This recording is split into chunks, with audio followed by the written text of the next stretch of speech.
કારણ કે દુનિયામાં સુખ આપનારા ઘણા છે, ભગવત પ્રેમ આપનારા તત્વો કેટલા? જો ભગવત ભાવ એ તો ભગવત કૃપાથી, યમુનાજીની કૃપાથી જ મળે. એ કોઈ એમ નથી કે આ મંત્ર કરો તો વધારે ભાવ થઈ જાય. કોઈ બાયપાસ કરાવતું હોય, હાર્ટ ખોલ્યું તેમ કે ડોક્ટર ખોલ્યું જ છે તો કિલો પ્રેમ નાખી દીધો, એમ પ્રેમ પ્રાપ્ત થાય. એ તો ભગવત કૃપા થકી જે ભાગ્યશાળી હોય એના જ હૃદયમાં ભગવાન માટે પ્રેમ આવે. આ તમારા સૌભાગ્યનું સૌથી પહેલું પ્રતીક છે. ગત જન્મના કેટલાય પુણ્યો કર્યા હોય ને ત્યારે ભગવાન માટે ભાવ હૃદયમાં સહજ આવે. એમને એમ નથી આવતું. જો ધંધો કરવા જાઓ ને તો રોકાણ માટેની તો મૂડી જોઈએ. એમ નવા પુણ્યો જેને કરવા હોય ને એના માટે જૂના પુણ્યો હોવા જોઈએ. બાકી આ હાથથી પુણ્યો થાય એમ નથી, આ મુખમાંથી ભાવ ભગવત નામ નીકળે એમ નથી. ક્યાંક કોઈક જન્મના આપણા પુણ્યો સંચિત થયા હોય અને એને કારણે આ હાથથી સત્કર્મો થતા હોય છે. ભગવાને આંખો બધાને આપી છે પણ દરેકની આંખોને દર્શન નથી મળતું. ભગવાને હાથ બધાને આપ્યા છે પણ દરેક હાથને સેવા નથી મળતી.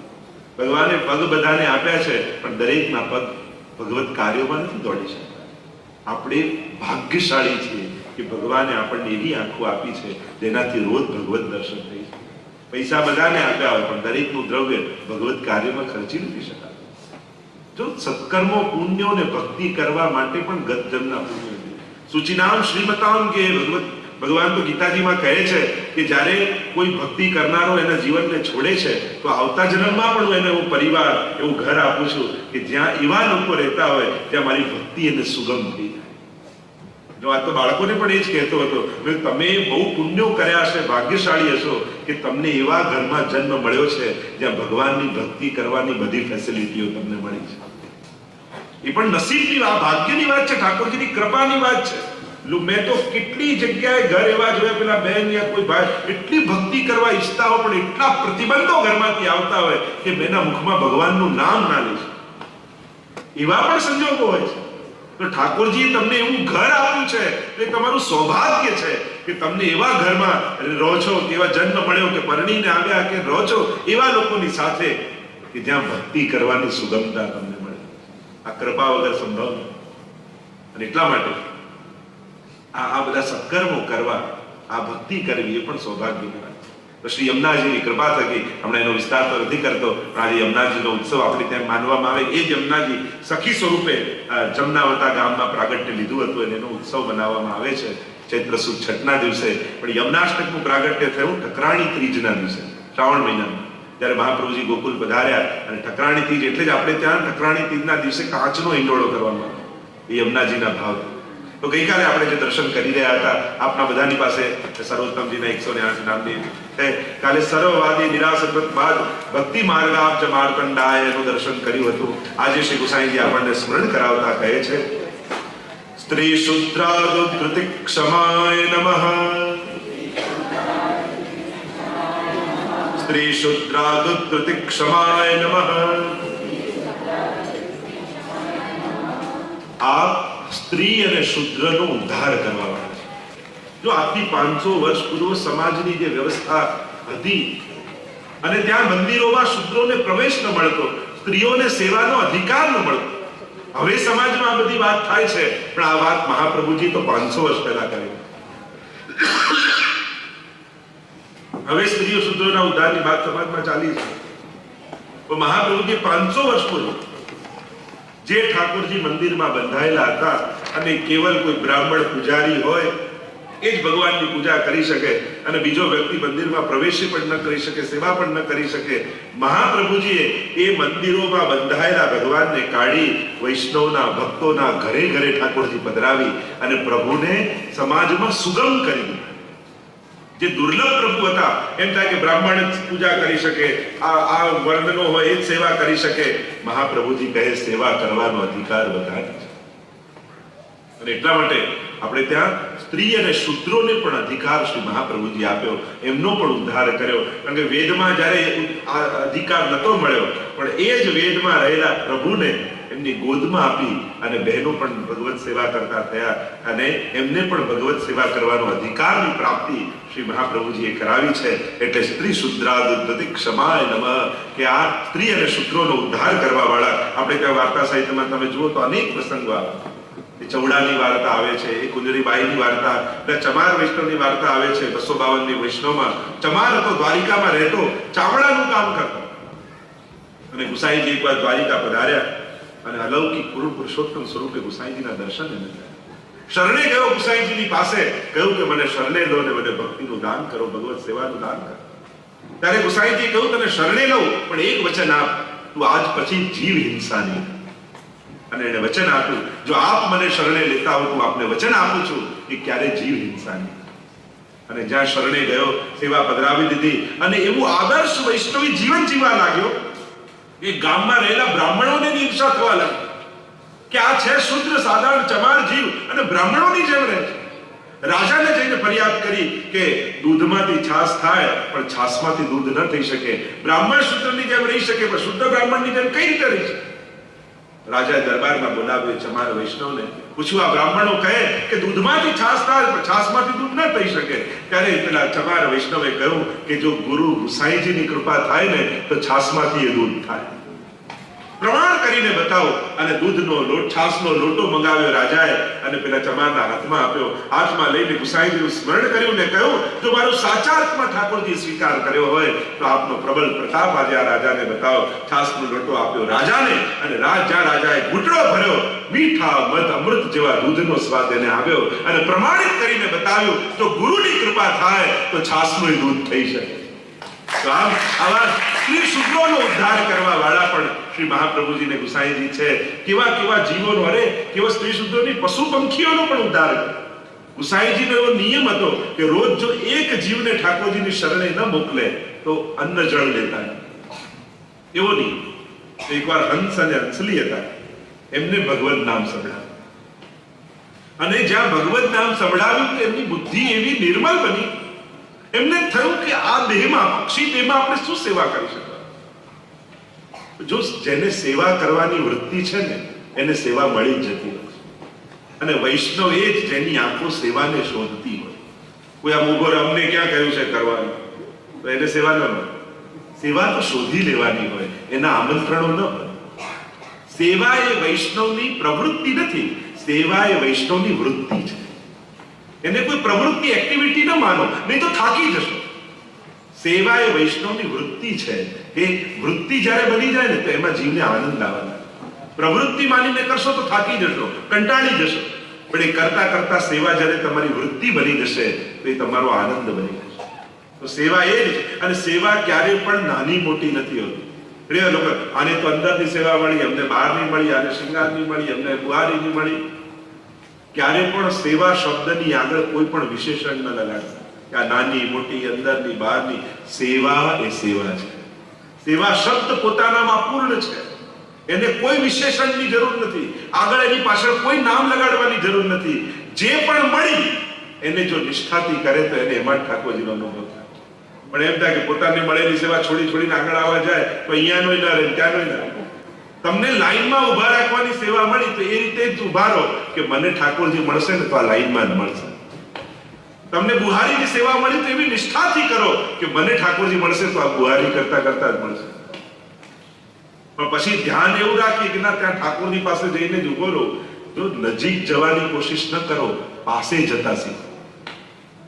આપણે નજીક પહોંચીએ છીએ પણ ક્યાંક ઠાકોરજીથી દૂર તો નથી થઈ જતા. નિકટતા મેળવવા, અને નિકટ વ્યક્તિ દૂર ઉભા પણ થઈ શકે છે.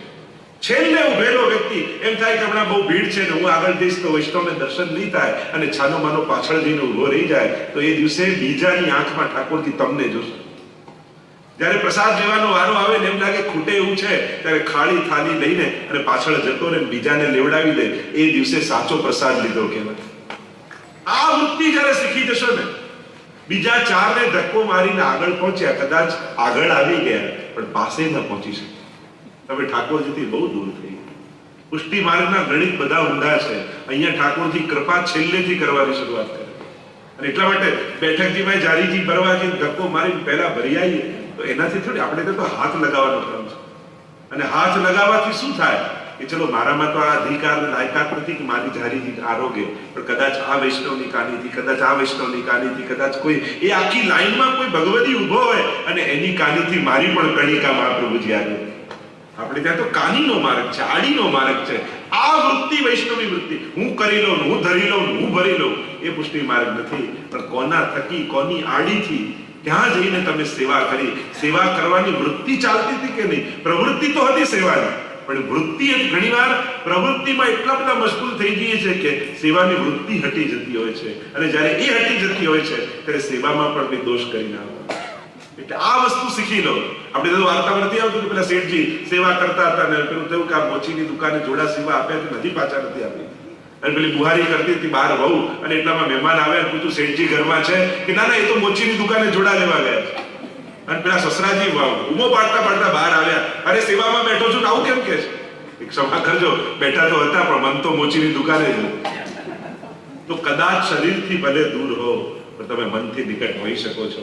કદાચ 4 જણા ઠાકોરની પાસે ઉભા હોય, તમે છેલ્લે ઉભા ઉભા આંખોમાં આંસુ લઈને દર્શન કરતા હો ને ત્યારે ઠાકોરજી કૂદકો મારીને તમારી પાસે આવી જતા. આ પુષ્ટિ માર્ગી વૃત્તિ, પુષ્ટિ માર્ગી વૈષ્ણવી વૃત્તિ જ્યારે શીખશો કે જ્યારે લાભ આપીને લેવાની જ્યાં વૃત્તિ છે ત્યાં જ વૈષ્ણવતા છે. લાભ લેવાની વૃત્તિ એ વૈષ્ણવતા નથી, લાભ આપવાની વૃત્તિ. એટલે કે પ્રભુને ધરીને લઈએ પ્રસાદ, પણ પ્રભુને ધરેલું બધાને વાટીએ વૈષ્ણવને, અને પછી જે બચે એ લઈએ એ મહાપ્રસાદ કહેવાય. એટલે વૈષ્ણવ પુષ્ટિ માર્ગમાં પ્રસાદ નથી, મહાપ્રસાદ.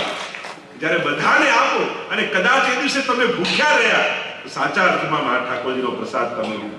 આ વૈષ્ણવી વૃત્તિ છે. અને એ વૃત્તિ જ્યારે જીવનમાં આવશે તો સાચા વૈષ્ણવ બનીને જ્યારે સેવા કરશો તો સેવા એ વૈષ્ણવની પ્રવૃત્તિ નથી, સેવા એ વૈષ્ણવની વૃત્તિનું નામ છે. તો અહીંયા હંસ અને હંસીને એમ થયું કે આ દેહથી અમે શું સેવા કરી શકવાનું? અને ત્યારે થયું, હંસીએ કહ્યું કે આપણે બીજું તો કંઈ ન કરી શકીએ, પણ આ રોજ વૈષ્ણવ ઠાકોરજીની સેવા માટે અપરસ કરવા નદીમાં આવે છે અને એમાં સ્નાન કરીને નીકળે છે, તો બીજું તો આપણાથી કંઈ ન થાય આ દેહમાં. પણ આચલને આવો નિયમ લઈએ કે જે સેવા માટે સ્નાન કરવા આવે વૈષ્ણવ અને અહીંયાથી ચાલીને જાય અને એના પગલી પડી હોય રેતી પર, તો જે સેવા માટે નાવા આવ્યો છે એના ચરણોમાં હળોટીને એની ધૂળમાં, તો આપણી રંચક સેવા ત્યાં પહોંચી. અને એવો નિયમ બનાવી લીધો, જે વૈષ્ણવ અપરસ કરીને નીકળે એની પગલીઓ પડી હોય પગની, અને એમાં હંસ અને હંસી આવીને હાલો. રોજ એક શિકારી એમને જોતો અને એને મારવા માટે ઘણીવાર પ્રયાસ કરેલા, પણ એ હંસંસી હાથમાં ના આવતા. એને જોયું ઘણા દિવસ સુધી કે આ કરે છે શું, અને જોયું તો કોઈ વૈષ્ણવ આવે એના પગમાં આળોટવા. એને યુક્તિ કરી, બીજા દિવસે ધોતી બંડી માથે તિલક કરી અને થયું કે હું નાવા જઈશ, મને વૈષ્ણવ માનશે અને મારા પગમાં આળોટવા આવશે તો બંનેને પકડી. અને પેલો પારધી વૈષ્ણવનો વેશ ધરી અને આવ્યો, નદીમાં સ્નાન કરે, ધ્યાન હંસ હંસી પાસે છે. હંસે કહ્યું, જો પેલો પારધી છે, શિકારી છે, આપણને મારવા માટે આવ્યો છે. હંસીએ કહ્યું, ઉનકે મન કી વો જાને, મેરે મન જગદીશ. એ ભલે કોઈ પણ ભાવે આવ્યો હોય, આપણો નિયમ છે કોઈ વૈષ્ણવ વેશ ધરીને આવે ને તોય આપણે તો વૈષ્ણવ માનીને એના ચરણમાં આળોટવા. આપણે આપણો નિયમ નહીં છોડીએ. આપણી તકલીફ શું થાય, સામેવાળો જેવો થઈને આવે ને આપણે એવા થઈ ગયા. હવે એ આપણા જેવો નથી થતો તો આપણે એના જેવો શા માટે થઈ? પેલો ક્રોધી થઈને આવે તો આપણે ક્રોધી થઈ ગઈ, એ લોભ કરીને આવે તો આપણે લોભી થઈ ગઈ. તો જેવા સાથે તેવા નહીં થવાનું, જેવા સાથે જેવા છીએ એવા રહેવાનું. આપણે આપણો સ્વભાવ કેમ બદલીએ? અને આપણું રિમોટ તો ઓલવેઝ સામેવાળાના હાથમાં જ હોય. એ ક્રોધનું બટન દબાવે એટલે 2 અપશબ્દ બોલે, આપણે અંદર ક્રોધનું પિક્ચર દેખાવા લાગે. એ ગુણગાન બે કરે ને આપણી અંદર ખુશીનું પિક્ચર દેખાવે. જ્યાં સુધી આપણું રિમોટ કંટ્રોલ સામેવાળાના હાથમાં રહેશે ત્યાં સુધી આપણે આપણી જાતને સુખી કેમ કરી શકીએ? કારણ કે આજે આખો દિવસ આપણો કેવો જશે એ ડિપેન્ડ આપણા ઉપર નથી રાખતું, કેવા લોકો મળશે એના ઉપર હોય. અને આપણો આખો દિવસ કેવો જશે એ આપણા પર હોતું જ નથી. આપણી લાઈફ આપણે નક્કી કરી એમ નથી હોતું. આજે હું દુઃખી રહીશ કે સુખી રહીશ એ તમે સવારે નક્કી નથી કરી શકતા. તમને કેવા લોકો મળશે એના પર ડિપેન્ડ હોય. હવે જ્યારે તમારી જિંદગી બીજાના ભરોસે ચાલતી હોય પછી તમે કોઈ સુખ જોઈએ, શાંતિ જોઈએ તો મળે ક્યાંથી? કમથી કમ તમારો આનંદ તો તમારા હાથમાં હોય, તમારું સુખી થવું તો તમારા હાથમાં હોય. તમે નક્કી કરો કે આજે આખો દિવસ મારે દુઃખી નથી. ગમે તેવા સંજોગો આવે એવું સવારે ઠાકોરને દંડવત કરીને જાઓ અને નક્કી કરીને જાઓ કે પ્રભુ આજે વચન આપીને જાઉં છું, આજે હું દુઃખી નહીં, આજે હું પ્રસન્ન રહીશ. કારણ કે દુનિયાને દુઃખી દુઃખી લોકો જ કરે છે. જે દુઃખી લોકો છે ને દુનિયામાં, એ લોકો જ દુનિયાને દુઃખી બનાવી રહ્યા છે. જે સુખી લોકો છે એમને તો એમ થાય કે બધા સુખી થાય તો સારું. તમે જયારે સુખી થઈ જાઓ છો ત્યારે તમને એમ કહેવાય ના બધાને દુઃખ જતું રહેવું જોઈએ, બધાને સુખ થવું જોઈએ. પણ આ દુઃખી માણસ છે ને એને એમ થાય કે હું એકલો છે ને દુઃખી રહું. જો માણસને એમ થાય કે દુઃખ પણ બધાને પડે તો વાંધો નહીં.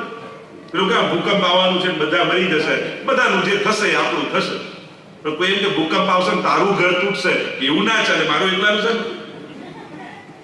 એટલે બધા દુઃખી થતા હોય તો વાંધો નથી.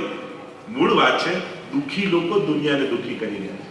જ્યારે જીવનમાં પ્રસન્નતા, એટલે જ ધર્મની વધારે દુનિયામાં જરૂર છે. અને ધર્મ જ્યારે પ્રસન્નતા પાથરશે તો એ બધાને આનંદ આપવાની વૃત્તિ થશે. એટલે જ હમણાં કહી રહ્યો હતો એક જણને કે જ્યાં સુધી ગમે તેટલા કાયદાઓ કડક કરો, ગમે તેટલા નિયમ લો બનાવો, બધું જ બનાવો, પણ માણસ રોકાવાનો નથી. જ્યાં સુધી એની આત્મા એને ખોટું કરતા નહીં રોકે ને ત્યાં સુધી એ માણસને કોઈ રોકી શકવાનું. હવે કોઈના કાયદા, કોઈની કડકાઈ, કોઈની વડ, હવે કોઈ કોઈનું સાંભળવાનું નથી. હવે દુનિયા એ તરફ જઈ રહી છે કે કોઈ બીજાની વાત સાંભળવાનું નથી. અને એટલે ધર્મની વધારે જરૂર પડશે, કારણ કે ધર્મ એવા સંસ્કાર આપશે કે જ્યાં સુધી તમે તમારી જાતને રોકશો નહીં, કે તમને એમ થાય અંદરથી હું વૈષ્ણવ, મારાથી આ ન ખવાય, મારાથી આ ન પીવાય, મારાથી આમ ન જવાય, મારાથી આવું ન કરાય, તમારી આત્મા તમને નહીં રોકે તો તમને કોઈ નહીં રોકે. બીજા જે કરતા હોય કરે, આપણી અંદર વૈષ્ણવતાનું લોહી વહે છે. આપણે કંઠી ધારણ કરીએ. એક જગ્યાએ બળદ ઉપર એટલો બધો સામાન ભરી દીધો અને ખેંચીને જતો હતો ભર ઉનાળામાં, એટલામાં એક સામેથી ગધેડું મળ્યું. એને કહ્યું તું રહ્યો બળદ ને બળદ, મારો માલિક જો મારા પર આટલો સામાન ભરે ને હું તો આડો જ પડી જઉં, એટલે બીજી વાર ભરે જ નહીં. બળદ કે તું કરી શકે, પણ અમે તો ગાયના દીકરા, અમારી માં તો ભગવાનની બાજુમાં મંદિરમાં ઊભી હોય અને તારી માને કોઈ મંદિરમાં ઘુસવાય ન દે, એટલે તને તારા મનમાં આવે તું કરી શકે, પણ અમે ગાયના દીકરા છે, અમારાથી આવું ન થાય. એમ બીજા જે કરતા હોય કરે, આપણે વૈષ્ણવના દીકરા, આપણાથી આવું ન. આ સંસ્કાર, આ વૃત્તિ, આ ગૌરવ જ્યાં સુધી આપણી અંદર નહીં આવે કે મારા પૂર્વજોનું સ્મરણ કરું, મારા વડીલોનું સ્મરણ કરું કે કેવા વંશમાં મારો જન્મ છે, કેવા કુળમાંથી હું આવું છું. અને આ જ્યારે ગૌરવ આવશે ને એક વૈષ્ણવતાનું, ત્યારે તમને એમ થશે કે મારો જ આત્મા મારો ગુરુ બની ગયો. હવે અહીંયા કોઈ જોતું નથી. પાપ માણસ ક્યારે કોઈ જોતું તો નથી. બસ આપણે ત્યાં જ રોકાયેલા છે. ખોટું કરવા તૈયાર છીએ તો મોકા મળે તો. ઘણાને અવસર નથી મળતો, બાકી ખોટું કરવા તો એ તૈયાર હોય. તો શું આપણે પાપ એટલા માટે નથી કર્યા કે આપણને ચાન્સ નથી મળ્યા, કે યા પછી આપણે આત્માથી સંકલ્પિત છે કે ગમે તેવા અવસર મળે મારે ખોટું નથી કરવું? વિચાર કરો. મોટા ભાગની દુનિયા એટલે અટકેલી છે કે એને અવસરો નથી મળતા.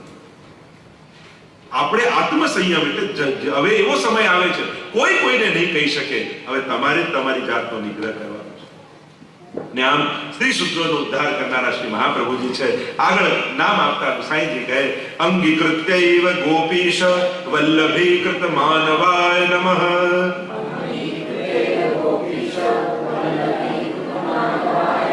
અંગીકૃત્યૈવ ગોપીશ વલ્લભીકૃત માનવાય નમઃ.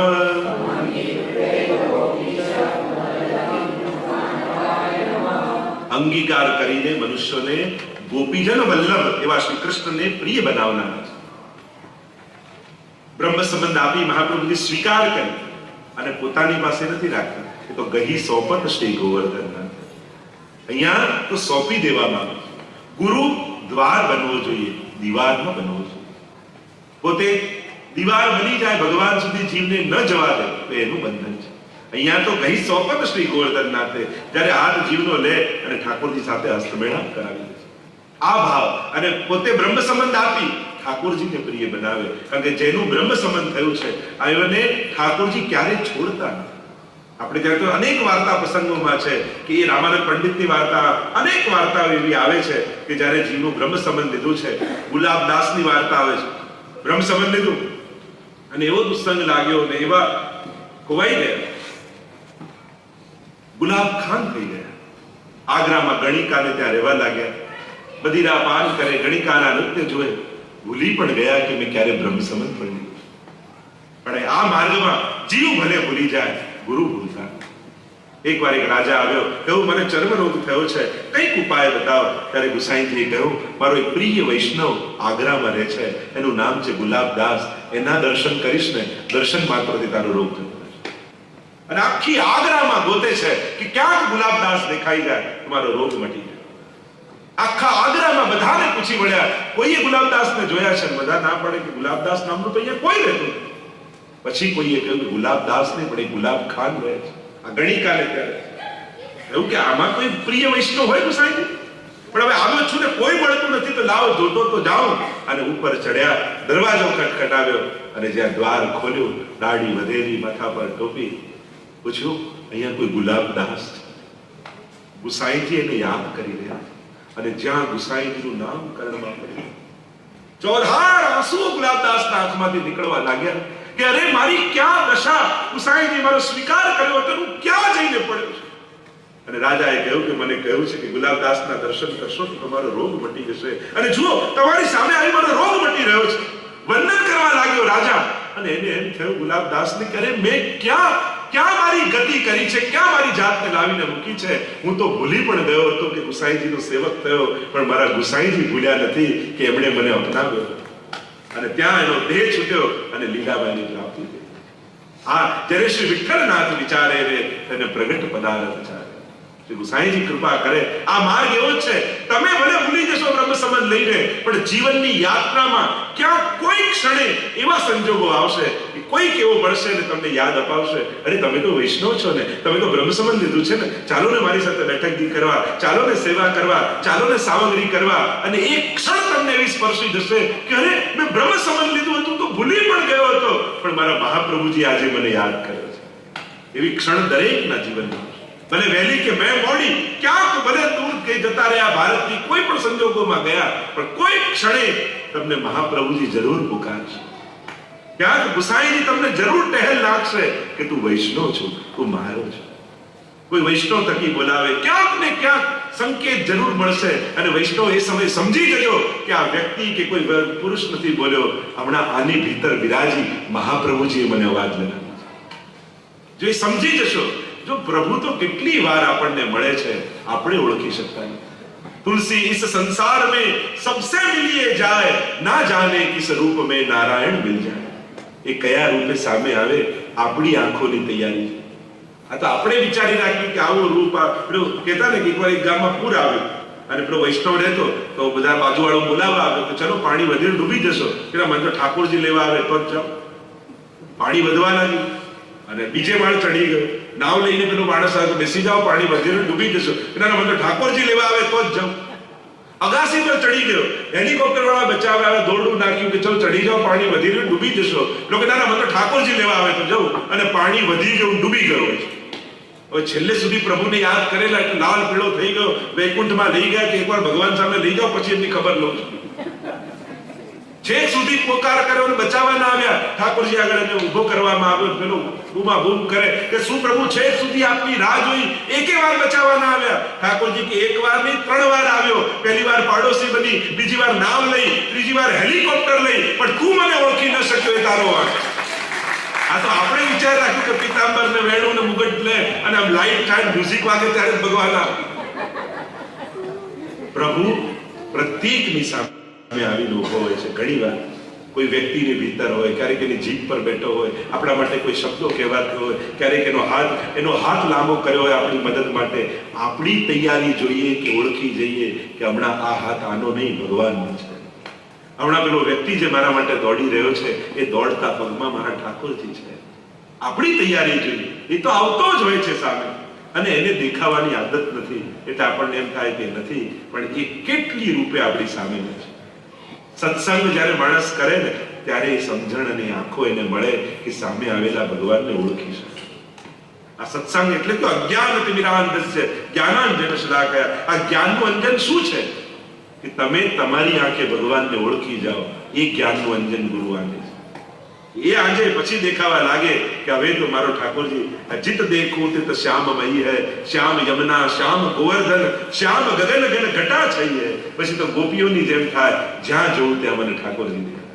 એના વર્ણાંગી રૂપ મારી આંખે અંજાય, જ્યાં જોઉં ત્યાં મને શ્રીજી દેખાય. આ વાત આવી તો અહીંયા અંગીકાર દ્વારા, બ્રહ્મ સંબંધ દ્વારા જીવને પ્રભુ સાથે જોડનારા મહાપ્રભુજી છે. અને એવો સંબંધ જોડી દે છે કે જીવની ચિંતા ભગવાન પોતે કરે. જો આપણે તને એક જ મર્યાદા ભક્તિ અને પુષ્ટિ ભક્તિનો ભેદ એ બતાવ્યો કે અહીંયા જીવ ભગવાનનો હાથ નથી પકડતો, ભગવાન જીવનો હાથ પકડે. અને આપણો તો સ્વભાવ કેવો, આજે પકડ્યો ને કાલે છોડી દઈએ, પણ ભગવાનનું વચન એવું છે એકવાર જેનો હાથ પકડીશ એનો છોડીશ.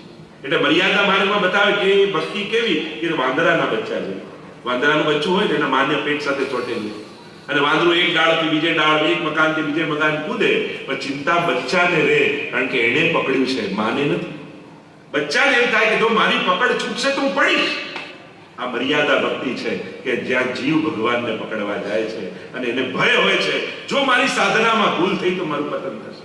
પણ પુષ્ટિ ભક્તિ તો બિલાડીના બચ્ચા જેવી છે. બિલાડીના બચ્ચાને એક જગ્યાએથી બીજી જગ્યાએ લઈ જવું હોય તો એની માં એને મોઢામાં પકડીને લઈ જાય. અહીંયા ચિંતા બચ્ચાને નથી, એ તો નિશ્ચિત છે. ચિંતા માને છે કે જો મારી પકડ છૂટશે તો હું પડીશ, મારું બચ્ચું પડીશ. એમ આ પુષ્ટિ માર્ગમાં તો અહીંયા બ્રહ્મ સંબંધ લીધા પછી જીવ મુક્ત થઈ જાય અને ભગવાન ચિંતિત થાય કે ક્યાંક મારા ભક્તનું અહિત ન થઈ જાય, અને સદા સાવધાન ભગવાન રહે કે મારા ભક્તનું તો કઈ અહિત નથી થતું.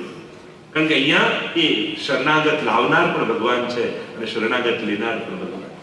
એટલે જ કોઈએ પૂછ્યું લાકડાને, પાણી, કે તું બધાને ડૂબાડે છે, પણ આ લાકડા જોડે તને કેવો પ્રેમ છે કે તારી અંદર બજે નાખીએ ડૂબી જાય, પણ લાકડું નાખીએ તો તારે છે.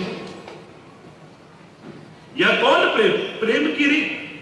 આ કયા પ્રેમની રીત છે કે આ કાષ્ટ ન ડુબાવે કાષ્ટ કો, જલ ન ડુબાવે કાષ્ટ કો, યહ કોણ પ્રેમ કી રીત. ત્યારે પાણીએ કહ્યું અપનો સીંચ્યો જાન કે યહ બડેલ કી રીત, કે આ લાકડાને તો મેં જ સીંચીને ઝાડ બનાવ્યું છે, અને જેને સીંચીને મેં જ મોટું કર્યું હોય એને હું ક્યારે ડૂબવા ન દઉં. એમ આપણને ઊભા જ કર્યા ઠાકોરજીએ, એમણે જ ગોદમાં લીધા, એમણે જ બ્રહ્મ સંબંધ કરાવ્યું. એટલે એ વાત યાદ રાખજો કે ઠાકોરજી તમારું પતન પણ ક્યારે નહીં થવાનું. કારણ કે આ માર્ગમાં ચલાવનારા પ્રભુ, ઉભા કરનારા પ્રભુ, તો બચાવનારા પણ ઠાકોરજી. ક્યાંક એવા ખોટા રસ્તે પણ ચડ્યા તો ભગવાન ક્યાંક ને ક્યાંક એવા સંજોગ, કોઈ એવા વ્યક્તિ, કોઈ એવા વિચાર તમને આપશે કે તરત તમારી ઉગારી લેતા પ્રભુ તમને સામે દેખાશે. તો આમ બ્રહ્મ સંબંધ દ્વારા જીવનું કલ્યાણ કરનારા શ્રી મહાપ્રભુજી છે.